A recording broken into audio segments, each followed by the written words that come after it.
అబ్బబ్బబ్బబ్బా కూరగాయలకి ఏం రేట్లు పెంచేశారు ఇలా ధనంజయ్య. బామ్మ నా జేబులో 1000 రూపాయలు తీసావా? తీసాను రా కూరగాయలు కొందామని. సరే మిగతా డబ్బిటివు. ఇంకా ఏం డబ్బులు రా, కూరగాయలు కొన్నాక అన్ని అయిపోయినాయి. ఈ కాశీలు కూరగాయలు 1000 రూపాయల? అవునరా. నేను నమ్మను, లెక్క చెప్పు. కూర్చో. కూర్చో చెప్పు, లెక్క చెప్పవే.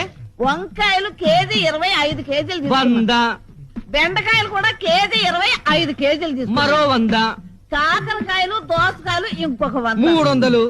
ఇక పోతే బీరకాయ 70 రూపాయలు. ఏంటి బీరకాయలు కేజీ 70 రూపాయల? కేజీ కాదురా సన్నాసి, ఒక్క బీరకాయ 70 రూపాయలు. అయ్యో 10 తీసుకున్నాను. ఒక్క బీరకాయ 70 రూపాయల అంటే ఒక్కొక్క బీరకాయ సొరకాయ సైజులో డబల్ ఉంటుందా? అబ్బే అంతెక్కడరా. తినే బీరకాయలు కాదా బామ్మ, తాగే బీరకాయలు తెచ్చావా? అవునరా, మొదట్లో 2 తాగితే శక్తిగా ఉండి నిద్ర వచ్చేది. ఇప్పుడు 5